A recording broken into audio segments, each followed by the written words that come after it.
Hey, my name is Scott Stuewe. I'm the president and CEO of DirectTrust, and really excited to be here. Introduce yourself. Ryan Howells, principal at Leavitt Partners. Great. Well, we're excited to be here. We're talking about a topic that is really kind of, I think, important for both the ecosystem that we've been talking about, the CMS Aligned Networks ecosystem, as well as pretty much everything else. Trust really starts with the question of identity.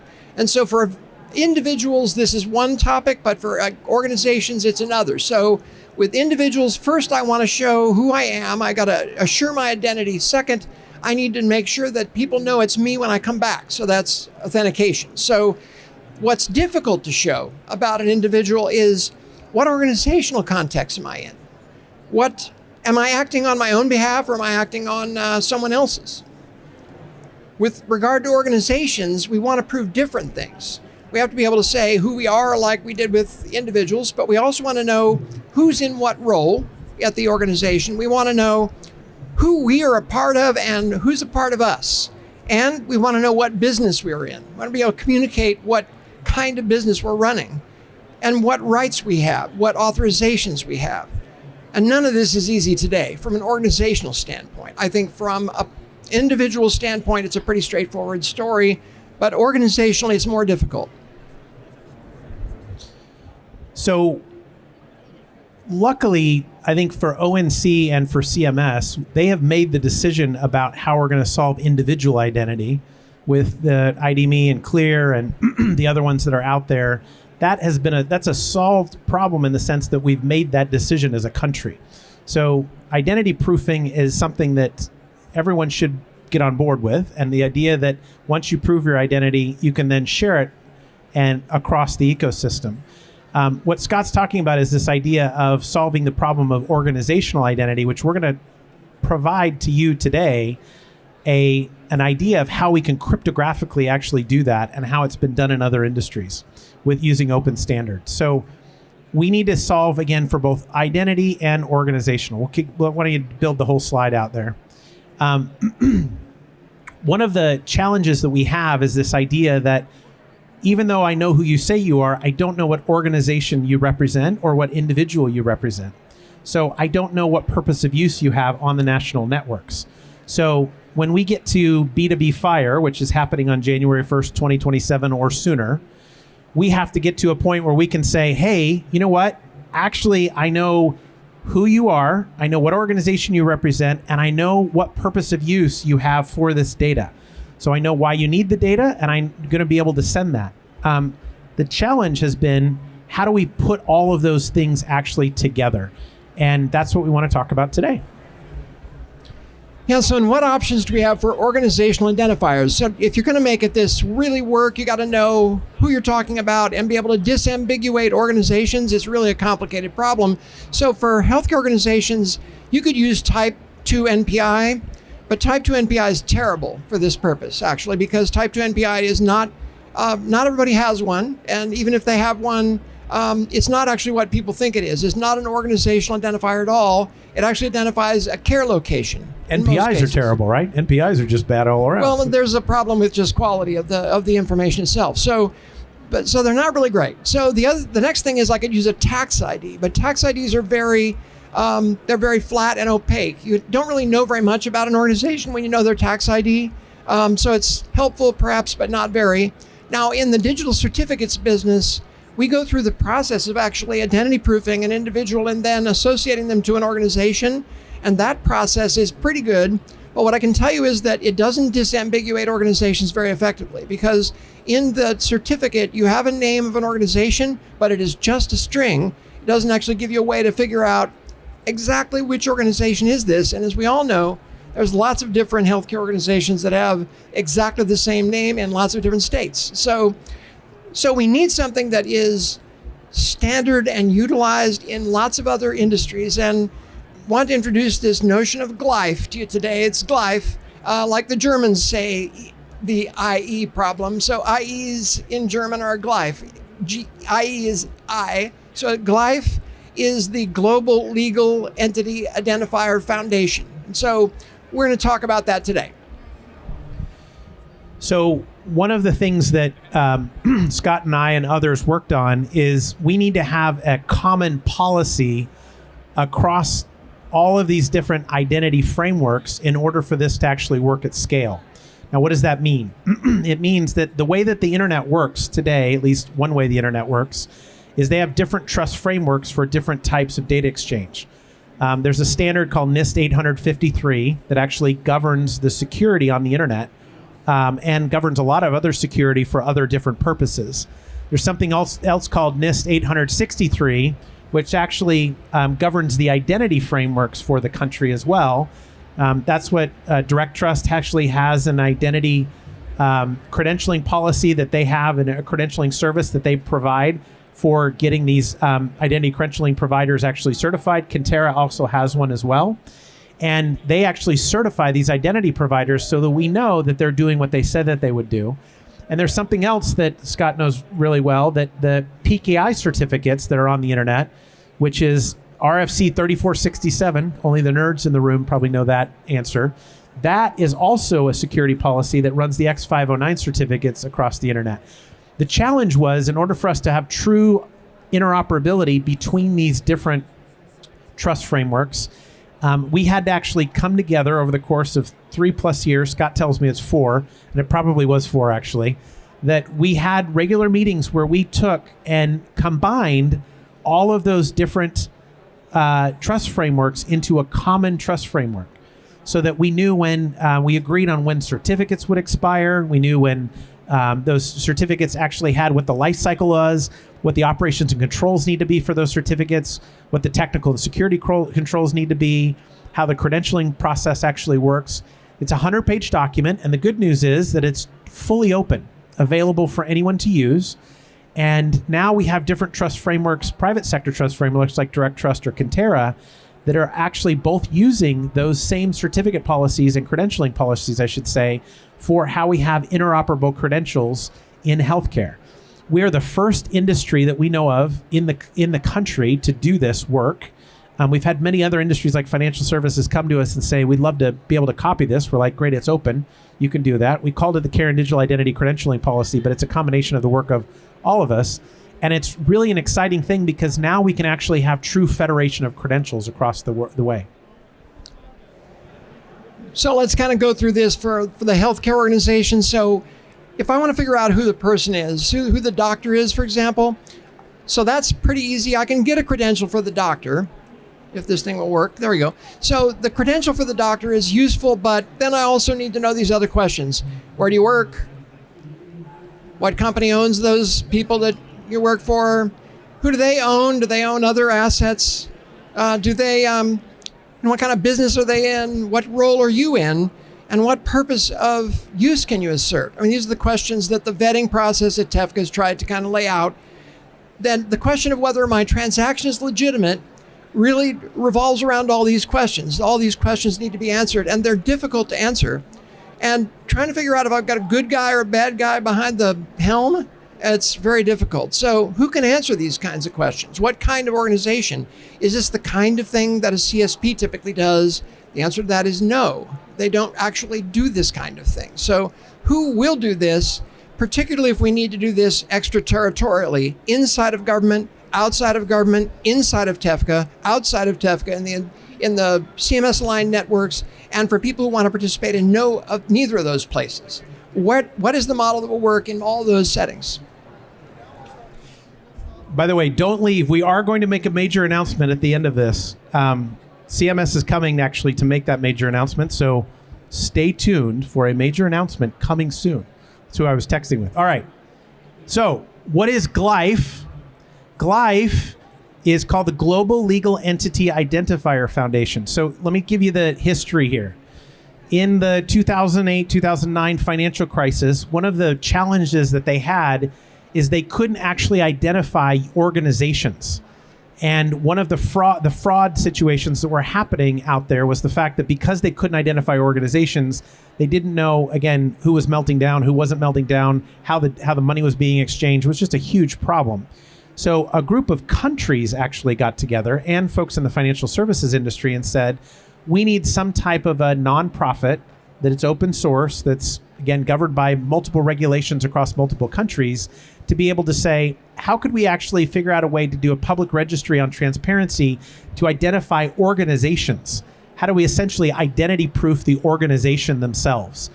There is over, I think, 2 million, 3 million glyph identifiers now that are in the market. 50 countries have actually adopted this. The US has adopted it in 26 different regulations. Glyph is an international standard. So when we think about things like health and wealth and how you bring health and wealth together, that is a really opportunity for us, because now from an organizational perspective, we can have both individual and organizational identity combined together so that that information can be sent to the parties that are receiving the information, and they'll know who they are, which is super exciting. Now, why is this important in healthcare, Scott? Yeah, so here's a really interesting question. So which St. Mary's are we talking about? So there are 27 St. Mary's in 19 states. There they are. There's a whole bunch of them, and they're all over the place. And in Missouri, there's actually 4 different organizations that call themselves St. Mary's, and they actually are not owned by the same organization. They're entirely different organizations. One in St. Louis, one in Kansas City area. And so if you're trying to figure this out, you can actually Google. You can actually look up their glyph identifier, their LEI code, which has actually been issued to them. Actually, if you look it up, you can actually find out who their parents are. Their parent is the Sisters of Charity Leavenworth Health System. They also have an LEI, and if you notice, Intermountain Healthcare is their ultimate parent. This is a picture in the center here is this is sort of a view of that transparent directory of legal entity identifiers that exists already for a great many healthcare organizations, not all of them by any means, but any publicly traded company, anybody who has a pension, and a whole lot of other organizations like Intermountain does this probably just because of Eric Decker, who is just really conscious of this kind of thing. So this is very exciting. So why is this a burning platform right now? Well, because as of January 1st of 2027, we actually have to have FHIR APIs for business-to-business related purposes for payer access, provider access, patient access, e-prior authorization, and none of this is actually going to work, unless we get this in place. Because we don't know, number one, the identity of the person making the request. Number two, we don't know the identity of the organization making the request. And number three is we don't know why they want the data. So we have a big problem on our hands, and we need to figure out a way to be able to solve that at scale. And that's what we have been focused on, is how we actually solve that at scale. I see you, Amy. I'm good. We're gonna do it. I know you ran, so get your breath, and then we'll do it. Then we'll make the announcement at the end. We're gonna make the announcement. We still have 6 minutes. All right, go ahead. All right. So I'm gonna skip this one just so we can get to the kind of payer use case here. So here's another example of somebody who already has a bunch of LEIs. So United Health Group has an LEI. So does Oxford Health Insurance. And this is really going to tell us who the organization is. But in order to kind of tie this into something that is cryptographically usable, what gets issued is what they call a legal entity VLEI. So the legal entity VLEI, this is a verifiable credential. The verifiable credential requires two people to be identity proofed at the organization. Getting an LEI is not hard. I got one last week. It took me about 20 minutes. 4 or 5 days later, I got an LEI. It's not complicated. It's easy because I don't identity proof myself in the process. I'm just getting the bona fides of my organization. That's all an LEI is. But a VLEI is actually to tie the individual at the organization into the organization itself. So that requires 2 signatories to do this job. Next, there's a person in the organization who's got specific roles inside the organization, and they can actually be involved in the issuance of this sort of a credential.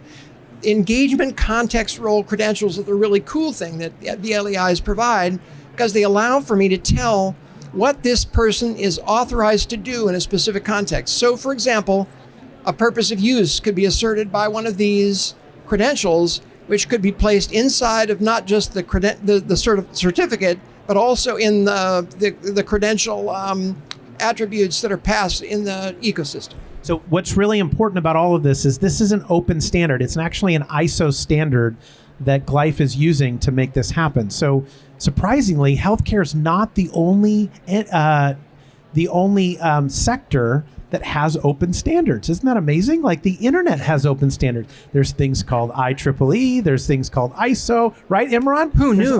Who knew that we had other standards? We don't have to create our own standards in healthcare. Isn't that amazing? Like that's really cool. So they said we are using an ISO standard that's internationally recognized to make this happen. So which is really exciting. So how does this all come together for the geeks in the room there, Scott? Yeah, so this nice eye chart you see here. So this is like everything you've ever heard of, all on one page, right? So an IL2 identity proofing process for individuals, UDAP certificates for use in fire transactions. Also, this entire Glyph story is actually captured in a public registry that you could, if you leave today and you go out and you want to look at this, just Google LEI lookup. You can look up anybody's LEI. It's absolutely transparent.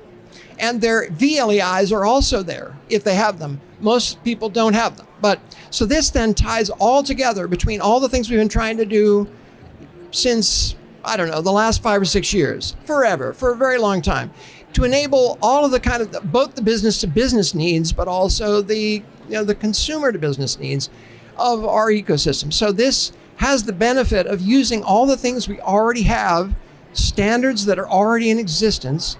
We don't have to build something new. We can use something we already have. What a thought. What a thought. What a thought. That's incredible. Who thought something like that could be done? And one of the really nice things about using things you already have is it's not as expensive as building something from scratch, surprisingly. That's amazing. And you don't have to pay a lot of money for this? That's incredible. If you're wondering about how hard this LEI, VLEI thing is, we're talking about $50 a year to be able to reliably identify yourself as an organization in perpetuity anywhere you go in the world. This is actually pretty cheap, in my view. And so I think this is a very exciting way to think about how the National Directory could be populated, but not just the National Directory. This is not a directory strategy. This is an enumeration strategy. This is a disambiguation strategy. This is what it takes to actually work, whether you have a directory or not.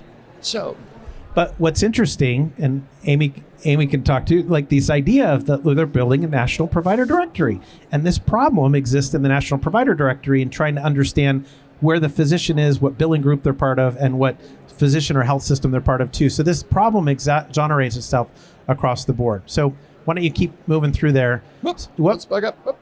Not that fast, but so what are we going to do? Well, one announcement won't be as exciting as Amy's announcement, but one announcement we're going to have is the fact that we are going to test this at scale, and we're going to start testing it with payer-to-payer APIs. So we have about 14 payers around the country, national ones, all the brand names that you know, where we're going to test this at scale to see if it works. And the reason we're starting with the payers is because the payers have already built their Fire-based ecosystem. And they ain't got no numbers. And they do. And they actually have to get live by January 1st. And they have a payer-specific flow. Some of the providers are waiting on their EHRs, et cetera, to do that. That's okay. But the payers have a separate flow for doing this, and they're very motivated to do it. They want to test it out because right now we don't have the trust that we need to actually make this scale. So we're going to do that.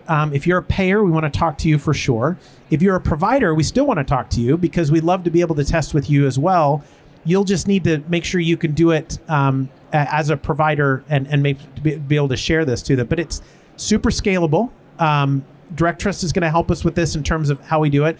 We're going to have both high-level kind of business understanding of what this is, and then we're going to have more of a detailed understanding of the technical workflows associated with that. We're working with a lot of super smart people. And so if you want to participate in this, we'd love to talk to you about it. Talk to either Scott or I, or Catherine, who does all the work, she's sitting right back there. You're happy to do that as well. That would be wonderful. True story. That's right. Anything else you want to add? I think that's it. Now, the thing about this to know is that there's lots of... So Glyph is really good for a framework for how this will work. But in healthcare, we need to profile these credentials for use in healthcare because we want to create special credentials that don't mean anything in financial services. So that's a job for a convener like DirectTrust. So that's what we want to try and do, is profile the credentials so that we can make this work at scale. All right, we're at time. Amy, you're up. Hello. So our Medicare app library is coming live near the end of March, but we did put up some criteria today that we've kind of talked about, but not officially until today. So in order to be an app in our app library, you will need to go through and adhere to the Karen Code of Conduct and get certified either by Karen or by Dime, who will both use the Karen Code of Conduct as part of that certification. And so once you do that and you follow some of the other credentialing pieces, you can be listed in our Medicare app library that is both for the ecosystem and for the access model. And so those will be out there in our provider directory. It'll also have apps in it. Thanks. I wish there was like balloons or something that kind of came down, the balloons or whatever is going on. So, so as Amy mentioned, on the CMS Health Tech Ecosystem website, you can see this now. They just went live with it. So if you go to the CMS Health Tech Ecosystem, you'll see it. Gerald will write it up. He'll have a podcast, right? We're going to get on a podcast as well to do it. I know we have 0 minutes, but that's the big announcement. So that's really good. Thank you. Thank you all for coming. We appreciate it.